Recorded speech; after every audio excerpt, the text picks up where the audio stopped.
So it says we're live, so we do the obligatory, oh look, now we're live. And we're live, right? So, hello, welcome back to Infinite Roleplay. I'm Nelson. These are my peoples here, Sahib and Dennis, and they'll be introducing their characters in a moment. We're playing Saturday Morning Tabletop, the RPG, written by myself, available in Drive-Thru RPG. The beginner game is freely available. So if you want to jump into one of these one-shots later on, we post them up in the AbTab group, the one-shot group, and whatnot. So without further ado, let's go to Suhaib and your character. Hello, I am Suhaib, and I'm going to be playing Elven Barbarian Shaman. Well, I actually forgot my class for a second, and his name is Elwin Turden. He's kind of like, he's not so not a child, at least. He's kind of like a middle-aged, maybe young actually, not middle-aged. And he's on a journey, find out what life is all about. He's traveling to find answers for that, as what's the reason for why he's alive. Maybe there's a purpose to his life. Maybe on the way he might want to have a bit of thrill of adventure too. Maybe not really. So that's Elwin Turden. We'll see how he rolls, or maybe how he dies. Well, anyways. And my man Dennis. Hello, I'm Dennis. Today I'm playing Grim Glebix. He's a halfling. He was an orphan when he was young, and he was taken in one day in his younger years when he was walking through town. He saw a criminal getting taken down by a lawman, and the man stopped and gave him a small toy gun. And ever since then, he wanted to grow up and be a lawman himself, and so that's what he's done.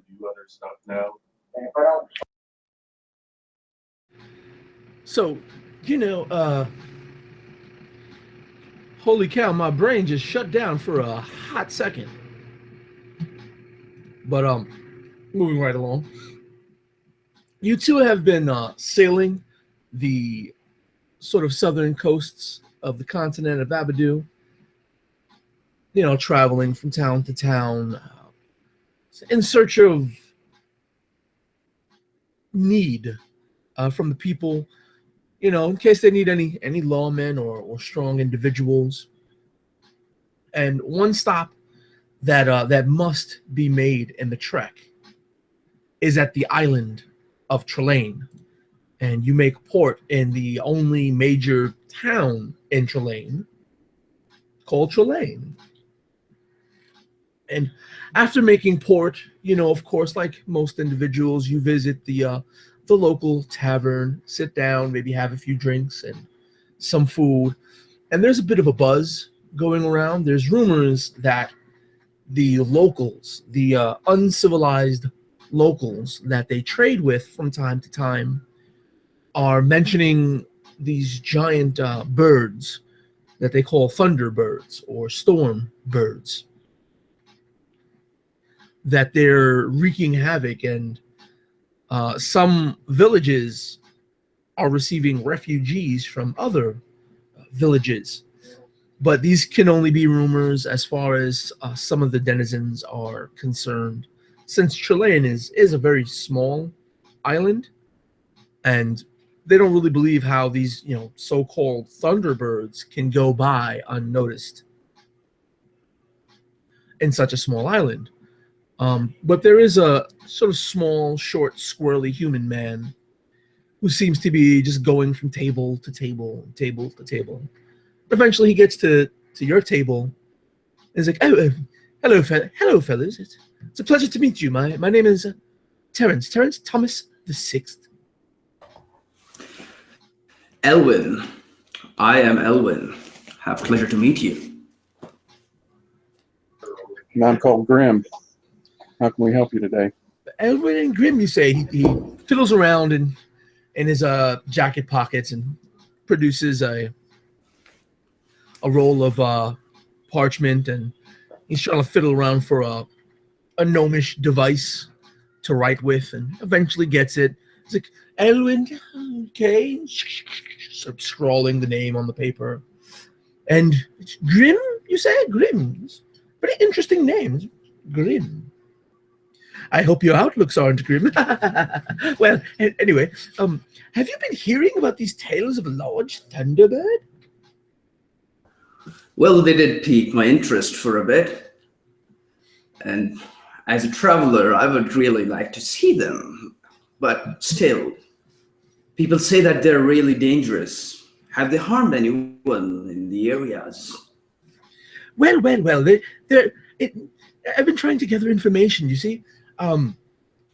I document species around the world. It's something that I do. I'm working on a book about avian species primarily, but not exclusively. And did you know that here on Chilean there's several species of bird that have not been ever documented this far north? Until me, of course. And this business about a thunderbird, I find it quite intriguing, As far as its danger, there are no real substantiated accounts. Oh, so basically those were all rumors that people have been eaten up by, or actually attacked by the Thunderbirds. Yes. But, in every tale there is a small bit of fact, and it's that fact that I am indeed looking for. So what do you know about the Thunderbird anyways? Well, right now, actually nothing. All the information I've collected up to this point has been conjecture. But I am willing to collect every stitch of information that everyone has, including you two fine gentlemen. I would give you information if I had any, but we are a little bit more clueless than you, sir. Well, that is quite unfortunate, but I have at least noticed your friend here, and he's looking at Grim. Your friend, and he turns around and looks at his pad. Grim, yes, Grim, my fine fellow, you seem to be carrying a quite advanced gnomish device at your side.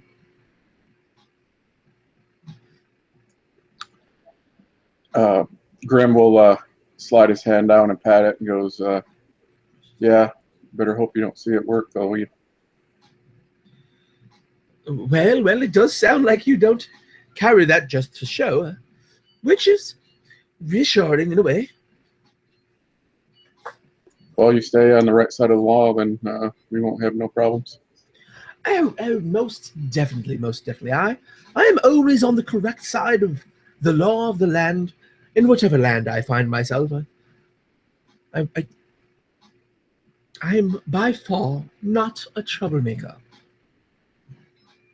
Though trouble does seem to follow one as inquisitive as I at times. But never that. I was curious, and he's really addressing Grim at this point. Would there be any way that I could, forgive me, I don't mean an insult, but purchase your services? Well, I guess it would depend on what you had in mind. Well, as you can see, there are many individuals in this quaint establishment that might seem to wish to bring violence for coin, but a man who upholds the law, it's a man that can be trusted. But I wish to find more substantiated information about these Thunderbirds.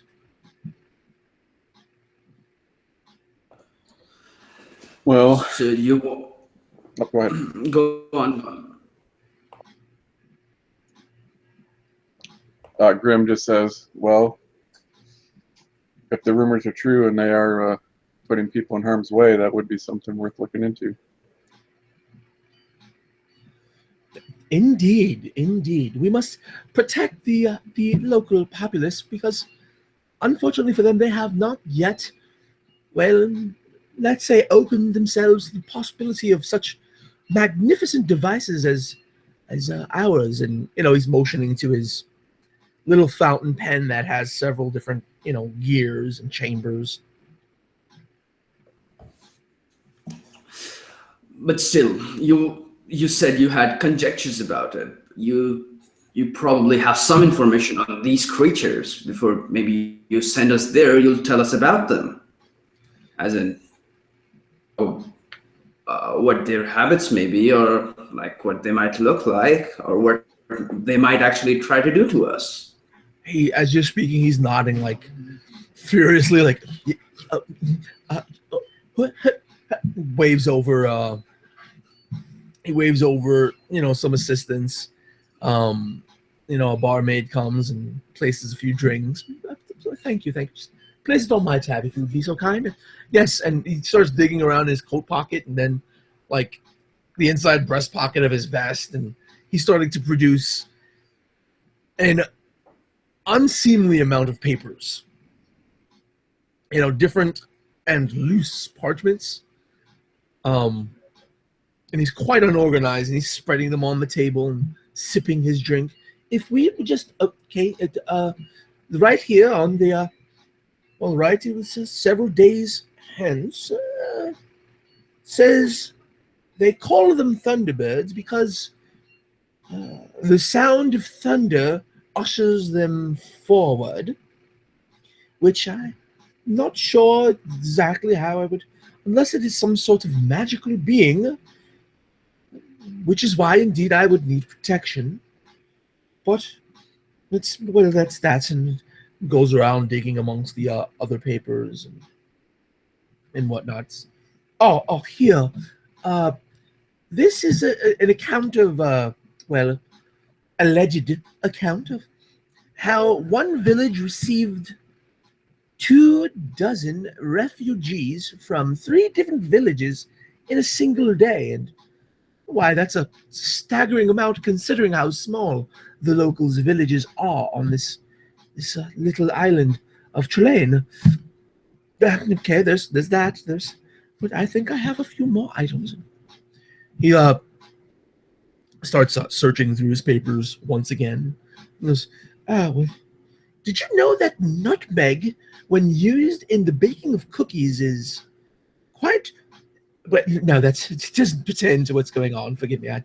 He goes back into his papers yet again. And he's like, well, here it is.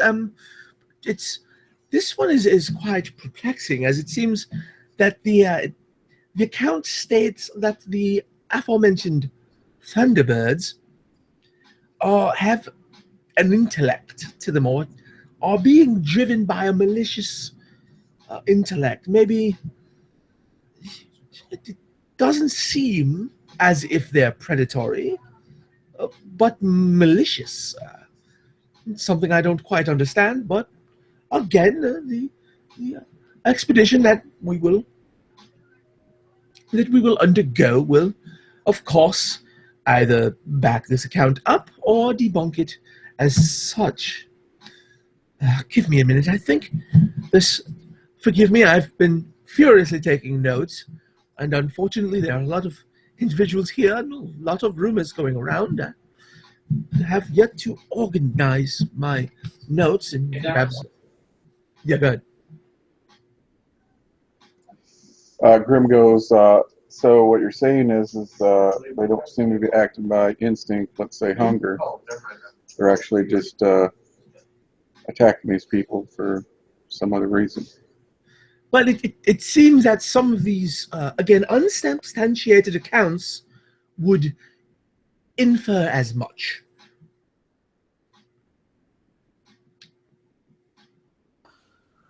But still, you would just like to go there for checking up on them and not fight them. Is that what you want to do? Oh, no. I catalog species. I must record their behaviors, both feeding, mating, maybe migrational patterns, if such a thing could be discovered or discerned with the information gathered. If I could at all acquire a live specimen that would help in the substantiation and proving I am quite the artist, you know. I have sketched many a creature in my day.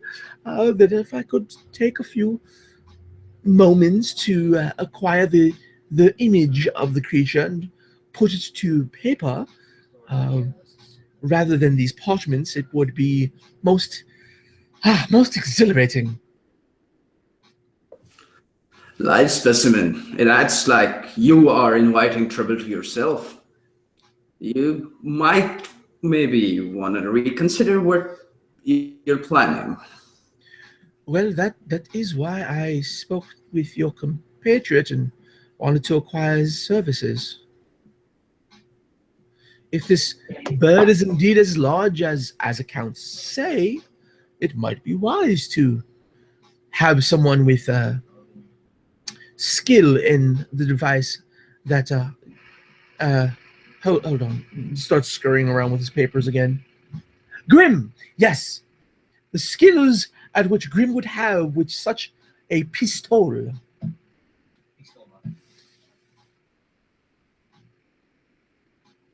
Well, I have no objection to trying to take one alive, but of course, if as long as it doesn't put anyone else in danger. Well, if it indeed is a predatory species, and there is unfortunate event which requires the extermination of the creature, it would be most depressing, but a carcass could prove nearly as useful as a live specimen. I'm not much in the way of taxidermy, but I have stuffed one or two creatures in my time. Elwin looks at Greyman. He kind of gives him this look as to ask him what should we or should we not. Grim will turn back to the gentleman. Now, in a roundabout way, you mentioned possibly some kind of fee. As travelers such as ourselves, we do have some expenses. What is it that you're offering? I am most pleased to cover any expenses that you incur while here on the island and our expedition. Nothing need come out of pocket for you gentlemen. And in addition to that, should not be a very long endeavor. This is a quite small island, but a fee of let's say 5 gold per day. And expenses, you say? That yes, and expenses will also be paid. Food, Grim, drink, lodging if necessary.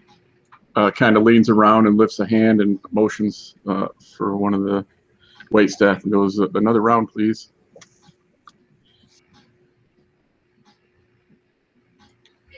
Well, that sounds acceptable. Why don't you give me a moment to talk it over with my companion, and we'll give you our answer. Not a problem, not a problem. And he starts like trying to organize his papers in some fast manner.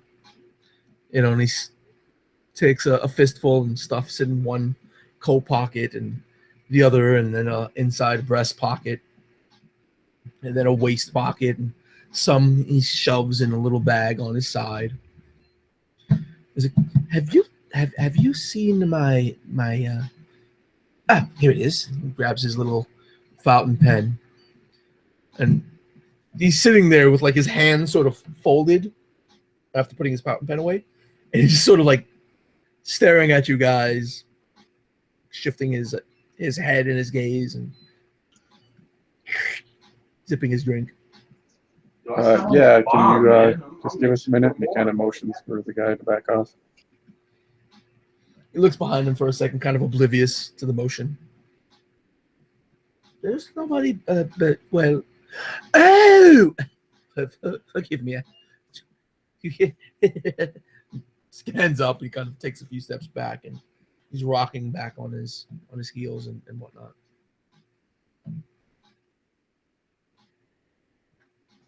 So kind of seems like a situation you might want to look into. And I don't know about you, but I'm far from the expert on giant birds. It might be handy to have someone like him around.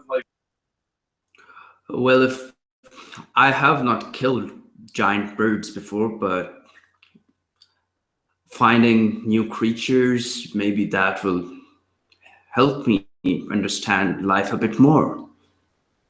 Not really sure about that, but it seems that this is going to be really dangerous for us too. Yeah, and I'm just wondering if, since they're not acting natural, that there's maybe something else behind this that we can deal with and save the birds and the people a bunch of nonsense. Well, yes, that is true. We can probably go with that. Let's try to make sure if things get really dangerous, we need to get out of there.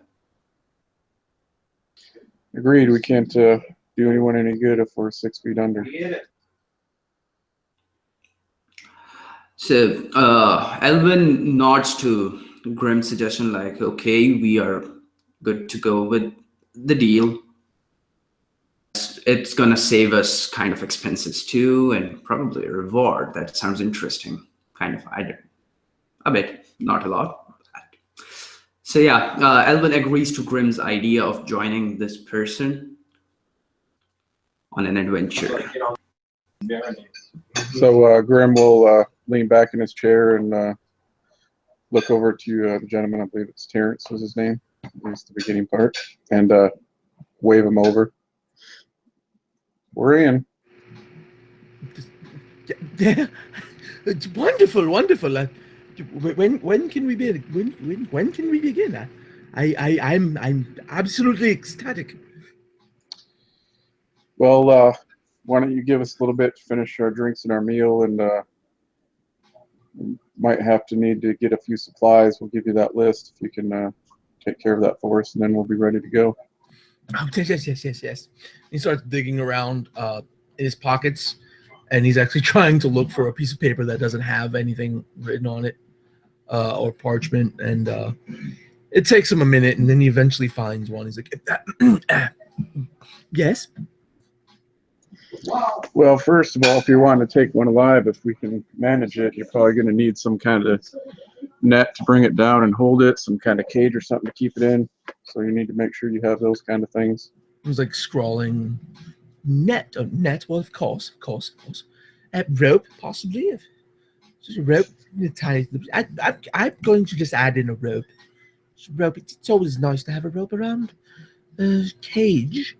He writes down cage, and he's like tapping his pen like right after the word cage. Cage. Where would one get a cage here? I mean, if it indeed is a large creature. Well, I think I could commission one of the locusts for a cage. Okay. Anything else? Grim will pull out his pistol, giving it a whirl, and then checking the ammo and putting it back. And I'll need some ammo for this and for my bow. Okay, ammunition, arrows, and gunpowder for the pistol. All right. Well, we wouldn't need that much ammunition, right? We're trying to take the creature alive, mind you. Just in case. Yes. And he's writing all these down, and he's shifting his gaze between the two of you again.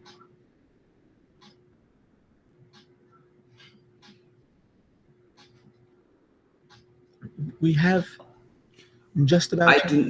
Yes, I do not necessarily require something else. But if you can get the items that Graham suggested, that would be more than enough, I presume. And then, of course, you know better than I how far we have to travel, whatever supplies we need as far as rations and the like. Yes. Those will be necessary for us. But otherwise, I think that covers it. Ah, wonderful. Gentlemen, if you will, feel free and enjoy your meal. I'll go and acquire a room for the both of you. We'll meet in the morning. It'll take time to get these acquire these things. We'd have to talk to what's his name? He'll be the cages. Okay. First thing in the morning, we shall travel the island of Trelane to find and discover the legend of the Thunderbird. This would be most exciting. Yes, gentlemen, I see you first thing in the morning. And he's kind of like picks up his paper. He's grinning with this huge cheesy grin. And as he's walking away, he's like halfway bobbing and rocking like a little kid, even though clearly he's a grown man. Well, at this point, like, Elwin has this curious nature, and when something kind of like this happens, even though he was kind of reluctant about danger and everything, even after that, he still feels kind of thrilled, and Grim can probably see a smirk on his face that he's really raring to go. Bird.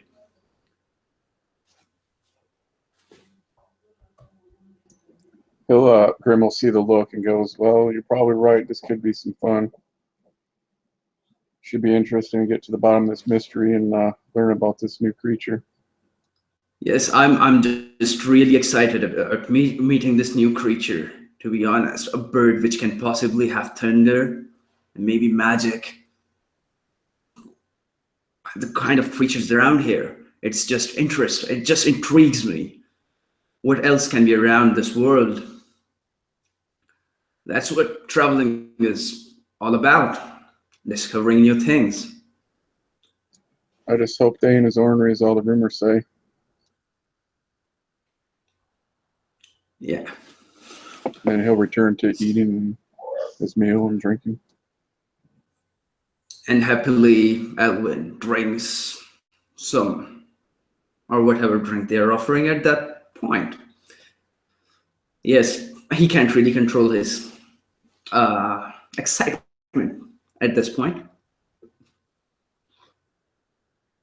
All right. So, you gentlemen, you eat, you drink, you relax. You might carry on some conversations and mingle, and what have you. You are told which are your rooms, given the keys for said rooms, and wake up in the morning. You're actually woken up by one of the attendees of this particular establishment. It is fairly early. There is the sound of like boiling, the smell of boiling fat, the sound of sizzling meat, and a bit of char in the air as they're prepping for a breakfast service. And when moving from the inn part of this establishment to the tavern, to the eating and drinking area, you already see Terrence just at a table with like a large sort of sack, backpack, a bedroll, arrows sticking out, a little spyglass with some it looks like it has excessive amounts of gears and arms and what have you. And he's just like sitting at the table twiddling his thumbs with his hands folded before him. When we're first roused, Grim kind of groans and sits up and is like, "What's all this ruckus so early in the morning?" But as he's coming awake and he smells the food being cooked, his frown turns into a grin and he pats his belly as he jumps out of bed and quickly gets dressed and gathers his things. And upon seeing that scene, he'll go and sit down next to Terrence and smack the table with the flat of his hand and goes, "So what's for breakfast?"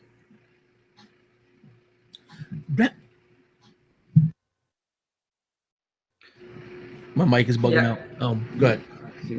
Yeah, so Elwin kind of enters this room too, but he has now control over his excitement. He's back to his serious face, he goes, sits on the table next to Grim. Well, he also inquires for the breakfast, but still sort of like anxiously twiddling his thumbs. He's smiling, kind of ecstatic, rocking back and forward, side to side in his chair. He goes, as you see, I have acquired materials for our endeavors. The cage is already being constructed by one very, very reliable individual. If we indeed do capture this creature, as for our morning meal, as you can smell in the air, it is being prepared. There is a bit of swine fried in the pan, and I hear they do a good job of it. It is of my opinion that is true. Hopefully you share that opinion. There is a bit of sweetbread as well. Meat is a thing here. And afterwards, if you would be so kind, a small breakfast cake.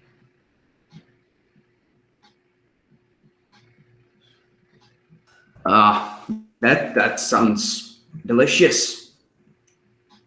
I would like to have some of the things. He just points out. He just kind of like he didn't really get everything he kind of said with he kind of like says okay, one of each of them, and it's Terran starts stumbling over his words. Yes, indeed. One of each we will be having. Well, we should get started. We got no time to waste to hit the road.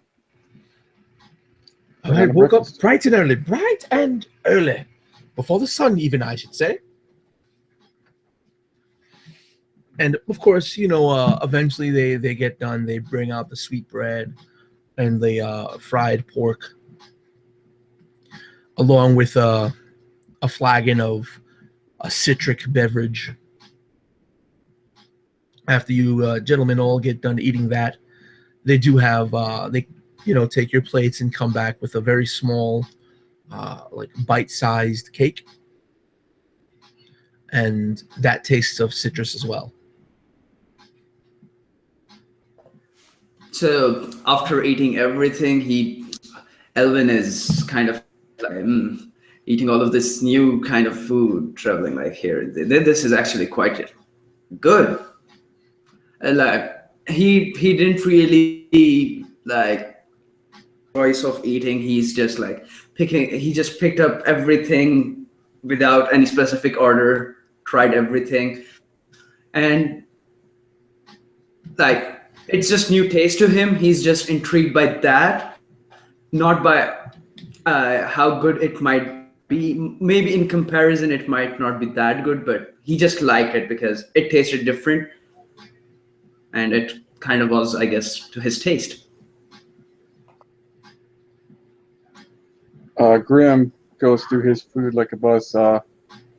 And when he's finally done, he leans back in his chair, groaning as he pats his belly, then loosens his belt one tick. Well, that was tasty. Glad you liked it. I'm glad you liked it. See, I myself am a great fan of sweetbreads, though not everybody fancies them. So, shall we be going on our way? On our way, indeed. Let's. He gets up, and he starts like grabbing the pack off the chair and very unskillfully throwing the pack on, tipping backwards for a second, trying to balance himself. Yes, I have. Points to the pack. I have acquired a quiver of arrows for your need, and trying to reach somewhere to get it, and pulls out a box of bullets. And right here, my friend, ammunition for your pistol. Grim will kind of waggle his fingers a little bit, then take it, then open it, and pull one out to inspect it. making sure, it's not going to blow up in his gun and take his hand. Just giving all of them a quick inspection, then assuming that everything's okay, he'll slide it into his own pack after giving another stretch and groan when he gets to his feet. Everything seems to be in order. I say we get going, or someone will be gaining a few pounds. So he passes his belly again. That's and as he's walking out, he's still fiddling in the sack, and he pulls out a pair of darkened spectacles and begins leaving the tavern to the outside world.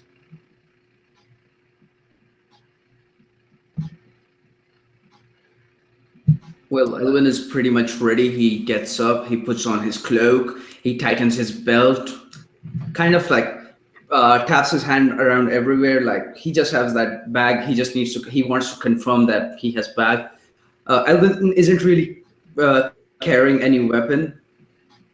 Really need to carry a weapon right now. That's what he thinks.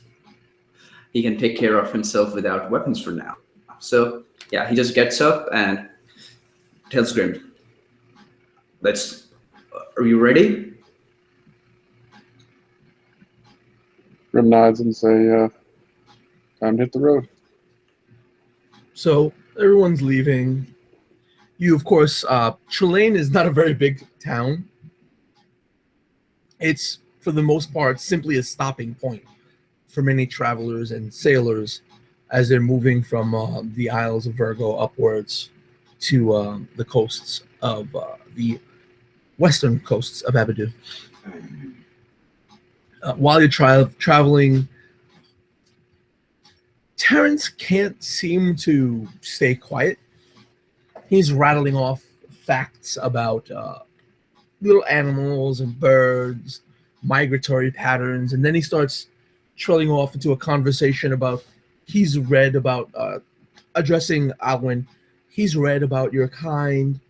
And he goes, You are yourself quite a magical creature, are you not? I read that you are capable of quite amazing feats.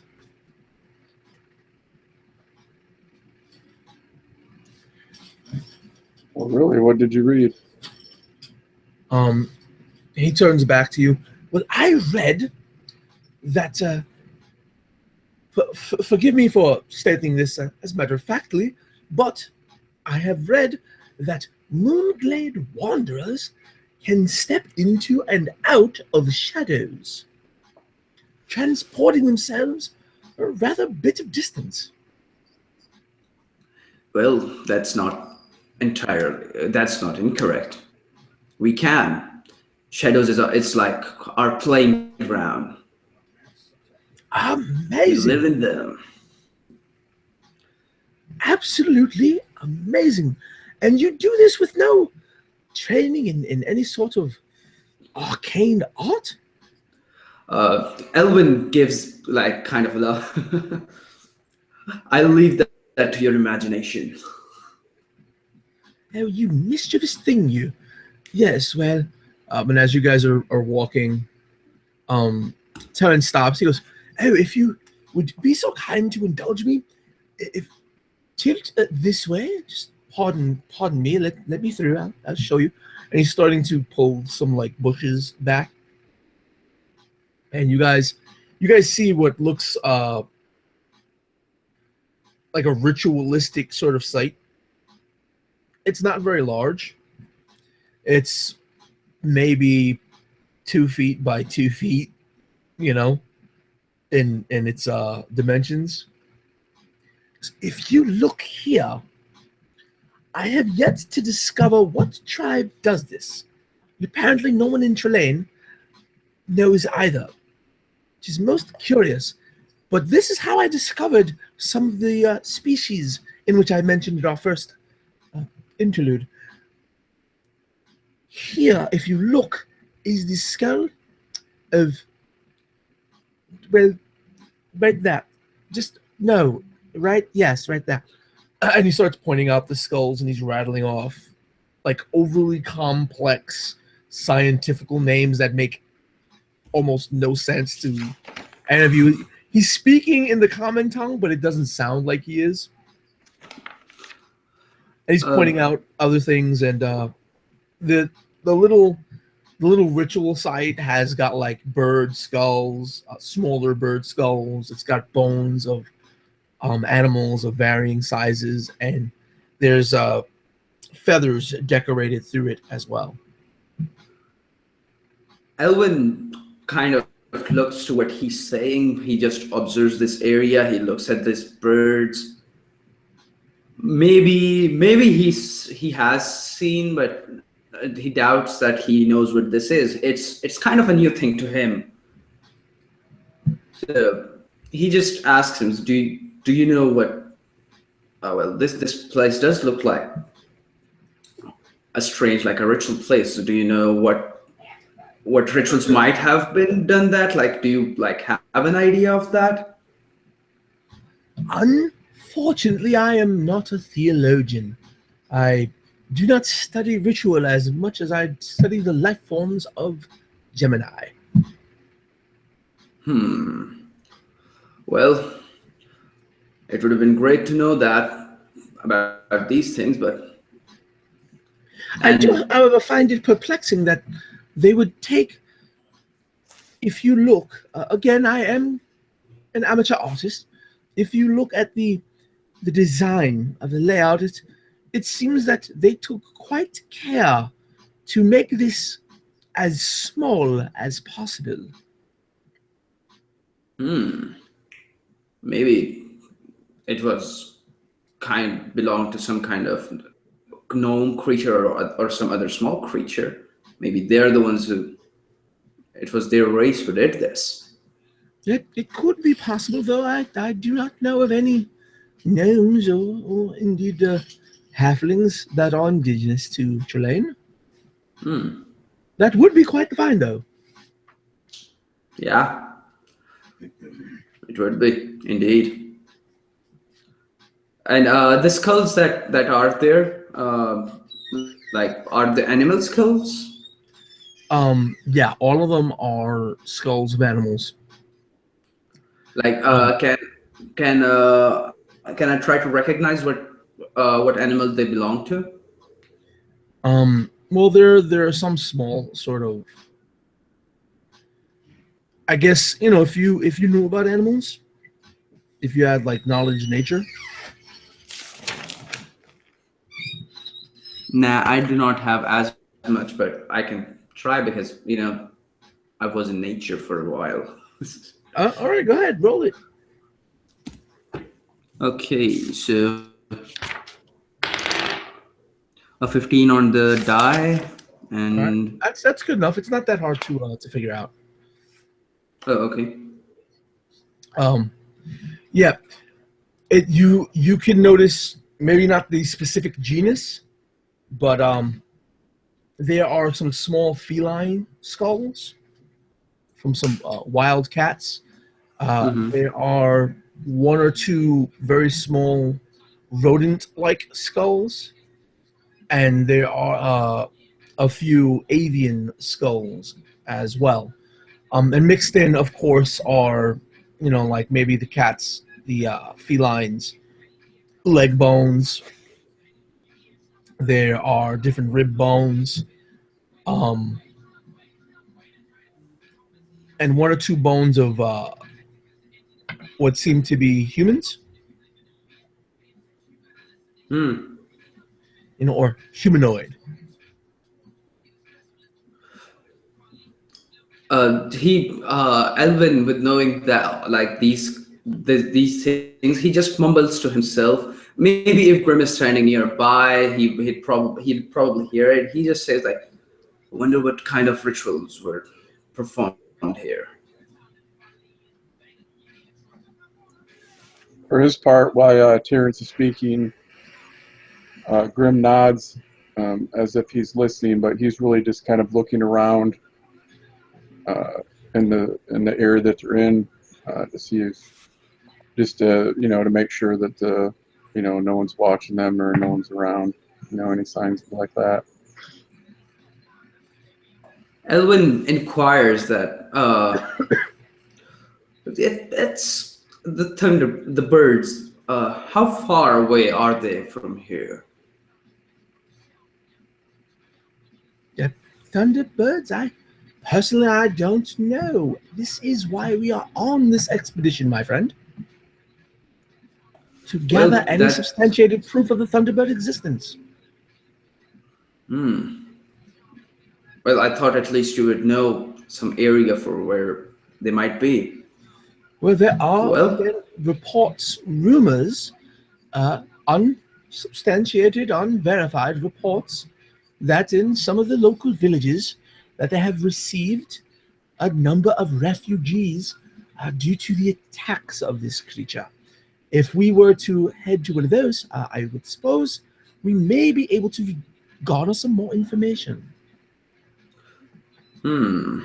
well, this ritual site does seem kind of intriguing, but I think then we should probably move on there then. Yes, I just wanted to share this anomalous site. It's most intriguing indeed. He starts walking off, and he's speaking to you guys, but he doesn't seem to really be addressing you. As he's speaking, and he starts rambling on, it would be, imagine finding a lost species of gnome or halfling here, of all places. It would be most. He keeps trailing off and trailing off and trailing off. And as you guys are walking, you left early morning, but it seems to be getting darker as storm clouds are slowly rolling in. You're drawing, deeper into the forest of Trelane. And for a moment, it looks like Terrence is lost. He's starting to look around. Well, if I am correct, and he brings out a map. And the map is poorly drawn. There's not too many details on it. He then grabs another set of spectacles that have several zoom lenses, on them. He starts fiddling with these screws to drop the lenses in place, which is a little overkill for this map because the map isn't that detailed. It's like, well, if we just head this way, we should be. And he starts walking off into another direction, just as raindrops are starting to be felt as they fall from the sky. Grim will pull his hat a little tighter down on his head as he glances to Elwyn before following after Terrence.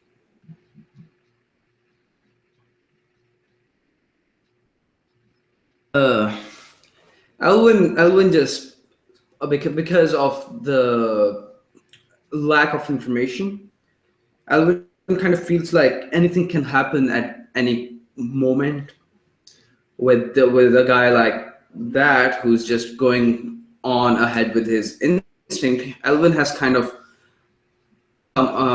he's on guard right now. He's just looking here and there, and while we're moving, he's actually trying to look for signs of maybe just let's see if some damages were happened, there is a possibility that some of the damage can be seen, like maybe there might have been a bit of blood or maybe some broken parts of something around there. So he's just here and there actively at this point. Right, so they aren't surprised by anything. So yeah. So you can roll whatever skill you want to roll and tell me what it is, and that'll dictate the information you gather. Yeah. However, Terrence is still pretty oblivious and walking forward. Yeah. Which is kind of scary. You start to hear rumbling. The rumbling of thunder in the sky, and that's the only thing that stops Terrence. Once he hears that thunder, he sort of, drops down as low as possible, and he's, again, a very, very small, skinny, squirrely human being. He's darting his gaze to and fro. That was nothing. Was that nothing? It wasn't. No, it was.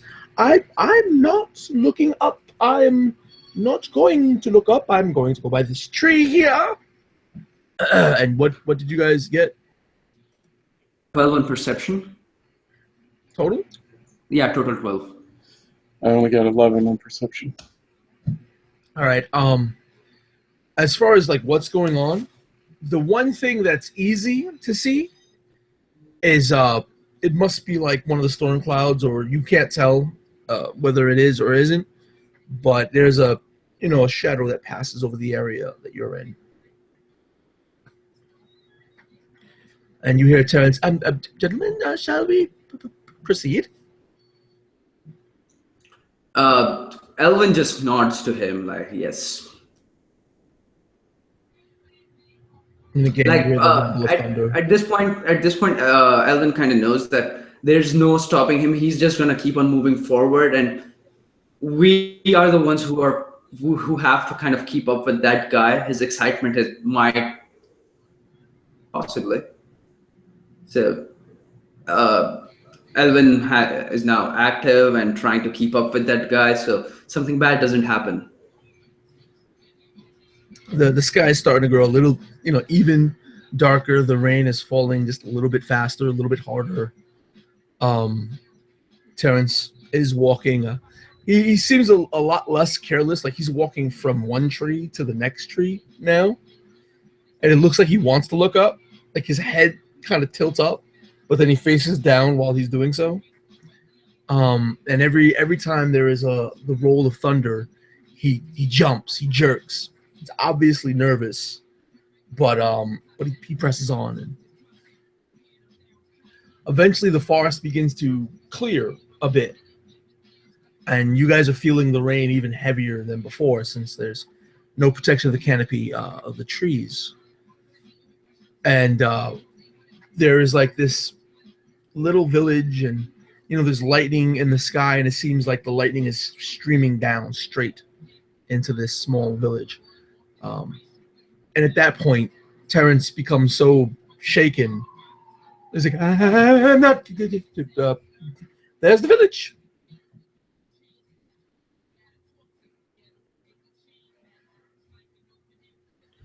So that is that the village from where people went away? This is the one. And he's like, he's not even raising his gaze to look at you, Alwyn. He's obviously really shaken up. As if you go there, that was the village that's reported to hears that roll of thunder again, the crack and the flash of lightning. It seems almost like the sky is crying out in pain. And he goes, that's where it was reported that they had the refugees, yes. And as he looks up to look at you, he's closing his eyes.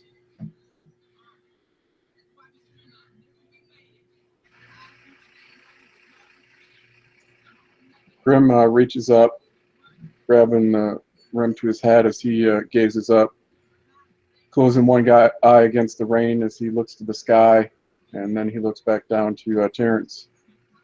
Well, that should be good news then, because there's some people that you can talk to get some information about these birds of yours. When you actually finally raise the brim of your hat up, you do notice that they're silhouetted in the sky. There's 4 really large avian forms. Okay, so yeah, I just continue with what I said calmly, but I flick my eyes to Elwyn to get his attention and just kind of give a slight nod up to my head. All 4 forms seem to be circling high above the village, and every time their silhouette grows stronger as the lightning cracks and seems to strike straight down into the village. As in the birds actually attacked the village? The birds or whatever the creatures are. If you look up, you don't notice them doing anything but circling.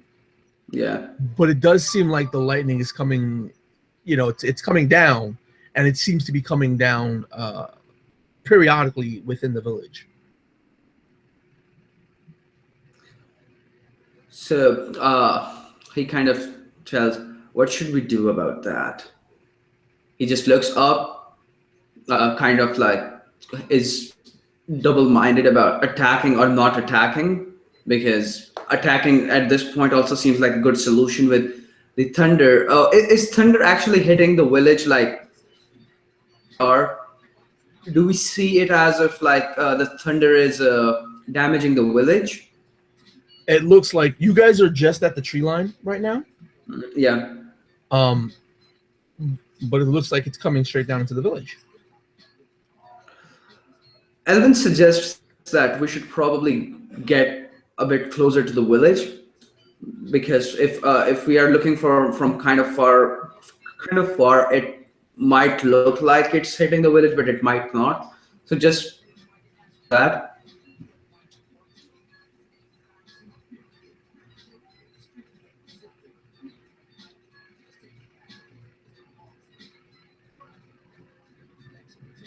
That's a go.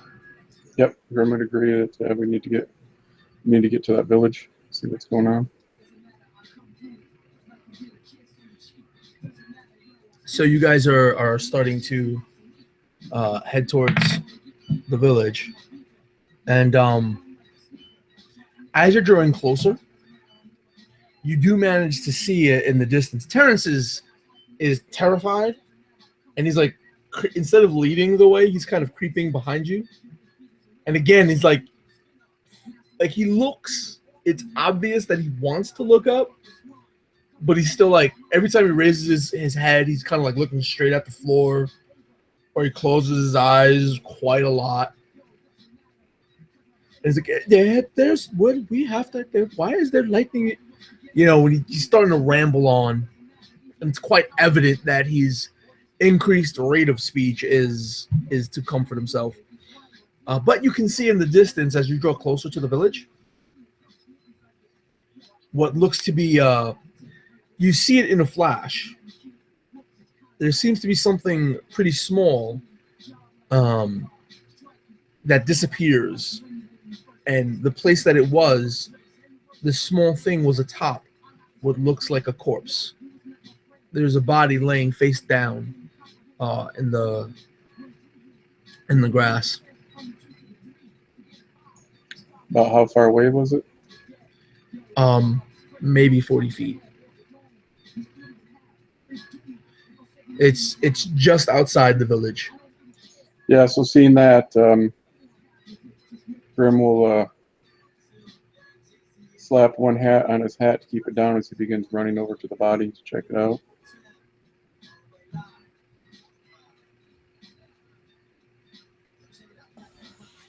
Okay, so seeing this crisp body, Elvin is kind of going more towards like we should probably attack the creatures. His mind is setting towards that end. Even if we don't kill them, we should at least try to make them go far away from the villages, maybe. And well, at least we'll have to fulfill the client's quest, which is to at least capture one of them. So Grim, right now, Grim wants to inspect the body. So you guys run over to the body, and it looks like a pretty, tribal-looking human being. The body seems to have some tattoos going across its back, and upon further examination, you hear from behind you as Terrence falls face first into the grass, no more than 20 feet behind you guys. Well, yeah, at the sound, I'll spin around to look at the noise. When you spin around for a moment, you actually get a glimpse, and since it's a little bit closer, you see what looks to be like a squirrel as the raindrops are falling. However, the squirrel seems to be armored, wearing what looks to be, I'm saying looks to be a lot because it looks to be. It appears that the squirrel is wearing leather armor of some sort with a sharpened bone in his hand. And at this point, we're entering combat. And using your passive initiative, Grim, you actually go first. Okay. Okay. So Before we go, can I out of character? Oh, I mean not out of character. Like we noticed this, right? It's just that this squirrel. He's just a surprise. Like for Alvin, it was just a surprise that squirrel is actually back there. Did the squirrel attacked, right? Not that you saw. You see what looks to be a squirrel on top of the back of Terrence, who's lying face down in the mud and the grass. Well, Alvin just looks with it like kind of surprised that a squirrel is wielding a weapon. Can squirrels wield weapon? Like that kind of face at the moment.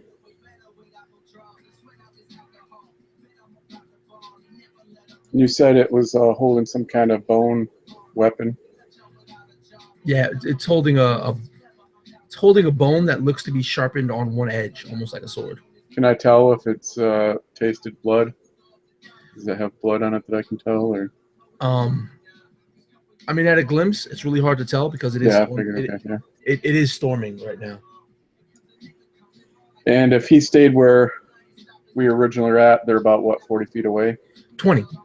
Oh, they're 20. Okay. He fell 20 feet behind you. Okay. So Grim will draw his pistol, pointing it at the creature, and say, "What kind of varmint are you? Step away." So you don't fire at it or anything? No, unless it makes, like, if it like tries to attack Terrence or myself, then I'll fire. But for now, I'm just holding my action to see what it does.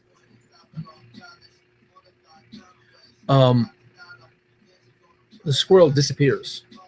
Like he looks like he's about to take a few steps towards you, and the lightning flashes, and the squirrel is actually gone. And in an instant, attacking from behind you, Alwyn. Let's see. You probably will feel it. You feel the powerful sting behind you, just at the base of your neck. What is that? That's 8. Oh my gosh. 16. 26. No, 16, 21. 21, 28 points of slashing and force damage. What the? It crit 28? you. It crit you. Yeah, I from your expression, I kind of got it that you crit. Yeah. 28. So it buried, like it sliced the back of your neck, just one of the most vulnerable spots it could have. Okay. And, Yeah. Because because I'm guessing Alwyn might have, you let out a yelp or whatever. Behind you, Alwyn, the squirrel was actually up by your neck, and it falls to the ground, landing on the floor. Well, that sting was actually bad, like really, of course it's gonna hurt. It was a scream, and Alvin actually thought that he was gonna talk to the squirrel, but that idea kind of vanished with that heavy sting. So he's now gonna go for kind of the battle kind of thing now. So, well, it's his fault. So Elwin just kind of does waves his hand in the air, then positions it downwards. As the ground right under his arm, it kind of starts to mold and kind of raise enough that it eventually looks like a sword by like the hilt, and he just pulls it up. You can see that the sword that he's wielding, it's like earthly made. It doesn't look like metal or anything. It's just a normal. It would be a long sword, I think. Let me just see the equipment. All right, so that's what you do for your action. That's a bonus action. Oh, okay. He holds it in both the hands, going versatile, and he slashes at this freaking squirrel. There's no need to roll. The squirrel is actually a minion to you. Oh, so it's a defeat the minion action then? So you can just narrate how you cut the squirrel down. Basically not. Well, actually do cut. I should have brought out a hammer or something, but yeah. So he doesn't really slice him up, but rather kind of like on the flat side of the sword, and he squishes it, pop, and he holds it up again, and he's like, it was all like a kind of like an instinct reaction kind of thing, because of all that string. All of a sudden, he was not expecting that.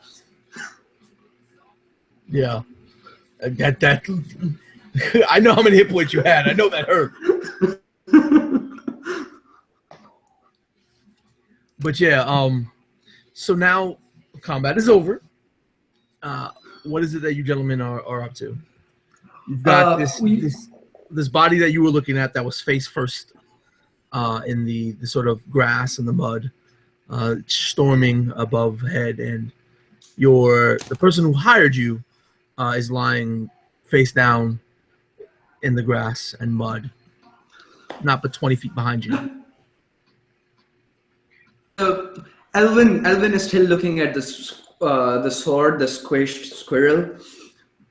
He's kind of sad for what he did.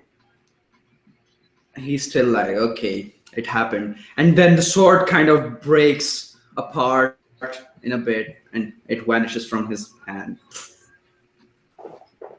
And right now his focus is up above, because it seems that the corpse was, I guess, and the only plausible explanation that Elvin can think for right now, it's like that it's probably from thunder. Maybe it was like so strong that it probably crisped it up. That's a thought that's going from in Elvin's head. All right. With his gun still out, Grim's gonna run over to check Terrence, keeping his eyes open for any rabid squirrels. When you check Terrence, it appears that he's pretending. Apparently, the squirrel struck one of the various arms of gears sprouting from the over elaborate spyglass that he had in his backpack, leaving just a small sort of slash at the back of Terrence's neck. And when realizing that it's you who's checking him out, he just stares at you, like mouth moving, but nothing but coming out. Seeing that he's relatively unhurt, Grim will grin down at him, giving his cheek a slap a couple times to kind of rouse him. He goes, "Well, that was exciting. Bet you never saw a squirrel like that before." Squirrel? Yeah, come on. We'll get to town and I'll tell you all about it. supposed to square that. Let's leave this accursed. You know, every time lightning rumbles above head, he just you can't go. Let's go. Squirrel. What? Squirrel. Thunderbird. Squirrel. What squirrel? I didn't even see a squirrel. You saw a squirrel. How could a squirrel do this to me? I'd show them to you, but and I'll point with my thumb over to Elwyn. There's not really much left of it. I did not mean to do that. It was just a reaction. By the way, Nelson, how does anger just vanish right after the battle ends? Anger, yeah, it pretty much goes away when the conflict is over. I can't even use cure wounds now. If you want to, go ahead. I can. Well, I would like to use it because. Yeah, I don't have a problem with that, bro. Go ahead. Cool. Why? 1 second.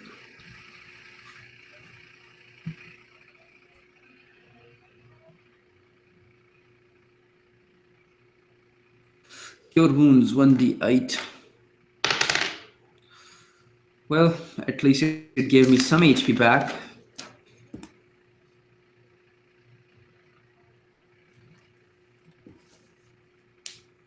Anyways, Elwyn looks at Grim, and then he looks up creatures again up in the air. Are the creatures are over the village right now, right? Yeah, they're circling high above the village. Yeah, so Grim, that we should probably go towards the village. Because it seems like those birds are attacking the village, and the village guys do need a bit of help.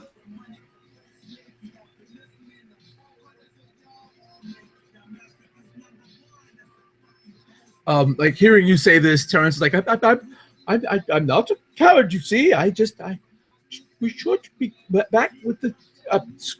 Squirrel. What birds would you? Oh yeah! Finally, for the first time, he's looking up at the sky and he goes, "Oh God, those are huge avians!" And I think those are the avians that you're looking for. Well, if you feel that you can assist these poor unfortunates, and as he's talking and stammering and whatnot, he is starting to lower himself onto the ground, one knee, then the second knee, and then onto all fours, and he's slowly like sliding forward as he's looking at you. Well, you have to do what you must. It's the correct thing to do, of course. And he lays himself face down into the grass and starts pulling the backpack slightly above like his neck, and he just stays there motionless. Well, it doesn't seem like you're going to get a very good look back here.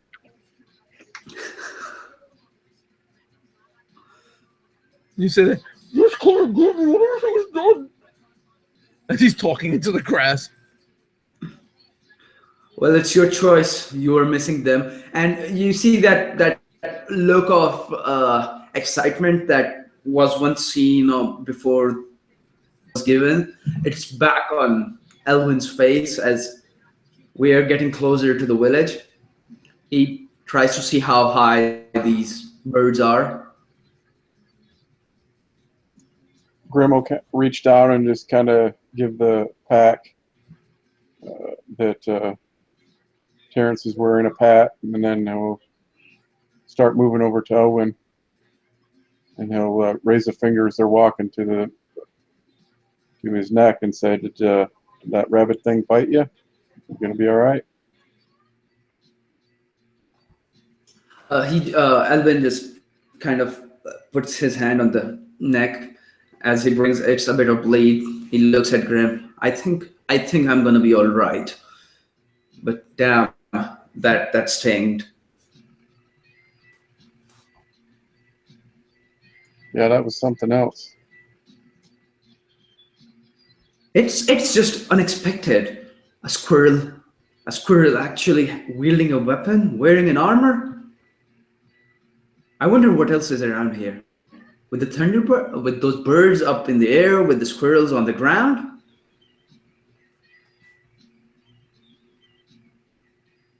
Yeah, there seems to be something strange afoot. Let's go see what we can find out. So again, the lightning is cracking, the thunder is rumbling. There's these giant birds flying overhead. It's kind of hard to judge how high above head they are because you really don't know exactly how big they are. However, the birds themselves, these Thunderbirds, aren't reacting to you right now. As you're pushing your way into the village, you see one or two more bodies laying on the ground face first. But towards the center of the village, you see the majority of the villagers on their knees.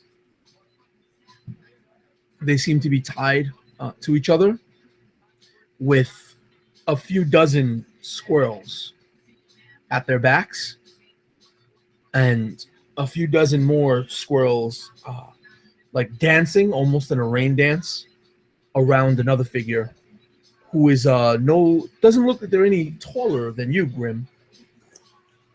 But the figure is furred, and again, very rodent-like in feature. Almost looks like a giant hamster. And this figure is covered in what looks to be bones, bone-like decoration, a sheet of bone at its chest, and in one hand, resting in one hand as it's sitting on top of what seems to be a villager on all fours. Is leaned two blades that look a bit larger than what this small creature can handle, carved from a creature's bone that must have been a very, very large creature. Okay, how far away is this scene? The village is fairly small, so approximately 50 feet away. Well, dang, that ain't something you see every day. And I'm going to nonchalantly lift my pistol and try to shoot that hamster.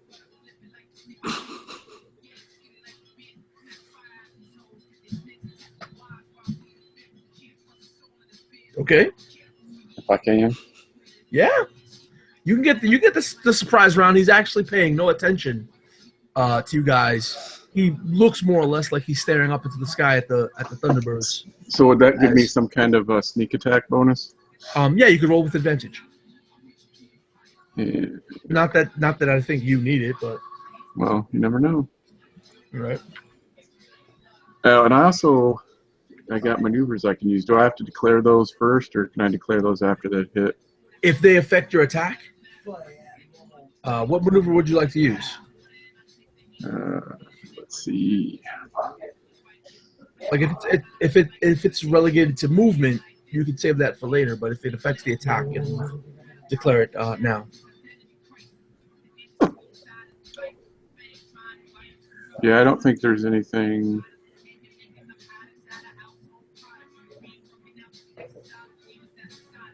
Yeah, I don't think I need to do anything.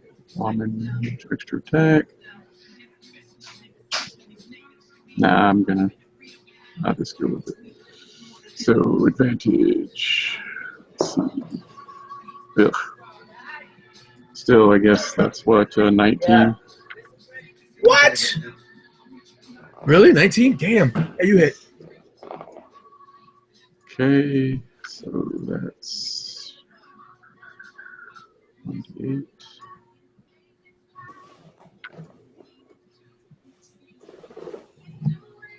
So that's 11 points of damage. Okay. You hit the this hamster square in the chest, and it looks like you were bursting through the bone that he was wearing as decorative armor. However, it explodes outward in a small arc of lightning. Before anything else happens, would you like to do anything, Sahib? Would Alwyn be doing anything? I was unmuted and I muted myself. Okay, anyways. So Elvin was kind of looking at these creatures, and from what he saw, like he's still observing, like the lightnings are falling on the village, right? And are standing there, like kind of taking the villagers prisoner. That's the kind of view that Elvin would be getting, I guess, right? Yeah. So he's just like, okay, I think these guys are ruling. Like these guys are running the Thunderbirds. Like they are ordering them, since they are standing there so chilled. And he's surprised that squirrels can actually do that, or hamsters, or whatever they are. He's kind of like motioning to Grim as like, I think we should, and as he says, I think we should, the arrow just flies from Grim's side and it just hits the hamster. He's like, and he looks back towards those things, trying to see like what's going to happen next. And I actually, if I can, as part of my turn, use one of my maneuvers. I'm going to use Quarry, which will cost me 2, and if that hamster, if he, anytime that he moves, you'll be able to use my reaction to take a shot at him, like if he tries to run away. All right. After your shot, you shot him with the gun or the arrow? With a pistol. Okay, yeah. I thought it was with the pistol. After like the shot, again, like a arc of lightning explodes from the hamster's chest, and it easily garners everyone's attention. And as they all turn to look at you, we enter the actual initiative of combat, and your passive initiative, Grim, is higher than anyone else's. Okay. But you've got the dozen squirrels that were rain dancing around the hamster. Everyone, even the ones that are guarding the prisoners, everyone looking is like turning to look at us right now. Exactly. Yeah. So and I'm assuming the evil hamster overlord is still alive or still standing. Oh yeah, he's still sitting. Okay, sitting, yeah. And just so you know, the squirrels present are all minions. Okay. So I guess that's what I would start doing is, as they turn to look to us, the closest squirrel I would take a shot at. All right. And then, just counting on if the hamster moves at all, then I'll get that free shot on him. So that you know, in the rule set, there is the defeat minions action. Okay. So you can narrate how you defeat a number of minions, and that number is equal to your awesome power multiplied by your... Oh, wait, yeah, your awesome power is only a half. Right, yeah. Okay, so you could just narrate how you kill one of them. Unless it's like counts as like a sneak attack, because then that's 1, but still, yeah.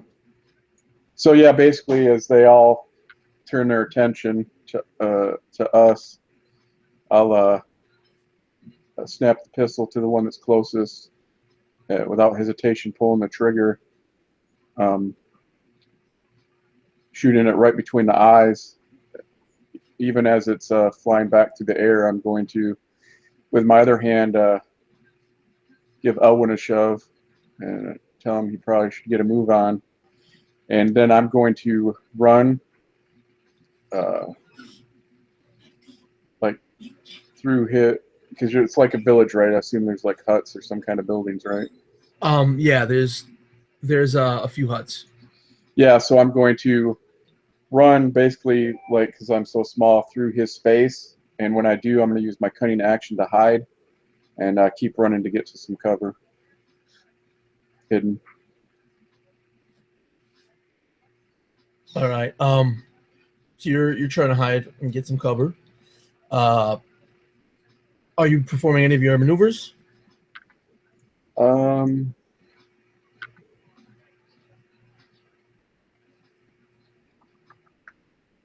see.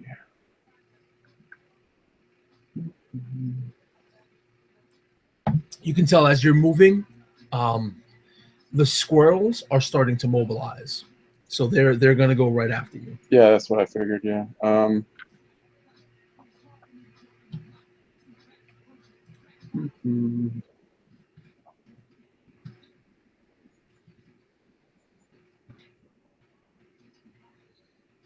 Well, I could. Well, no, I'm not gonna. I'm just gonna basically use the cunning action to hide as I'm running by him to his right to get behind cover and then take up a position where I can attack from the shadows, I guess. You need a stealth roll now, or do you want? Well, they all watch as you go behind the building, so. Well, actually, I have the ability when I step into his space, since he's bigger than me, I can hide. I can use him to hide, so they actually will see me like step behind him, and then if I'm successful, they won't see me move past him towards the building. All right, it'll be pretty difficult. But yeah. Yeah, it's a special ability that halflings have, nimbleness, where they can move through the hex, and then they also have what is it?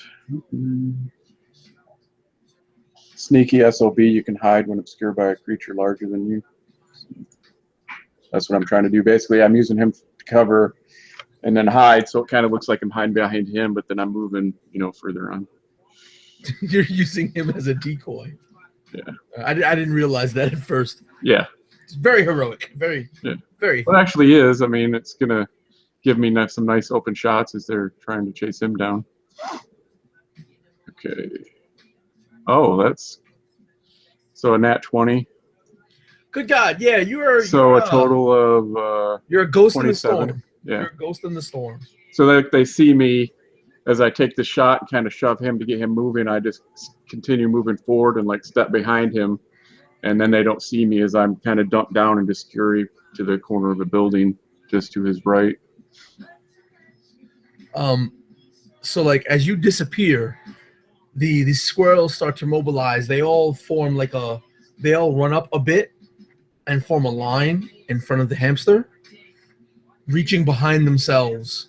They pull out these tiny little bows and these minuscule little arrows, and they all start firing, all in your general direction. But because you're actually not still behind Alwyn, roll me a dexterity save.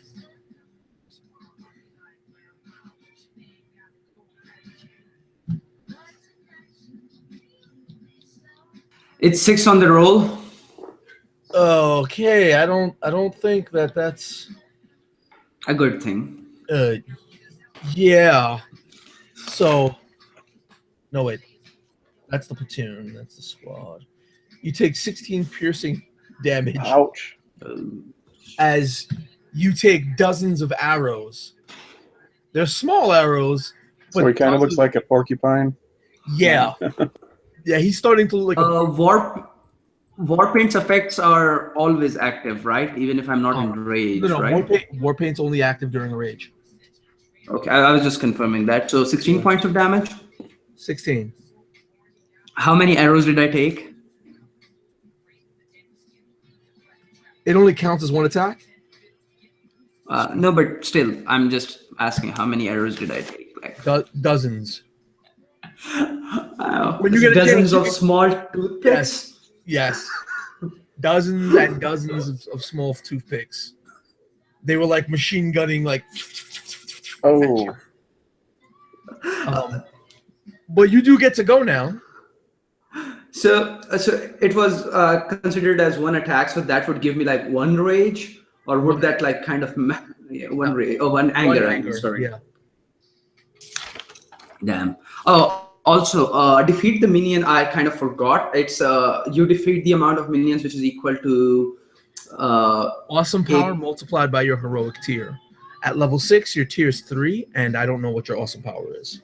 Which is 1. So basically, I can just kill 3. Yeah.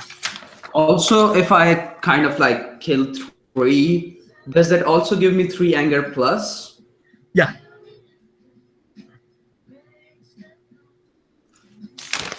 How far are they?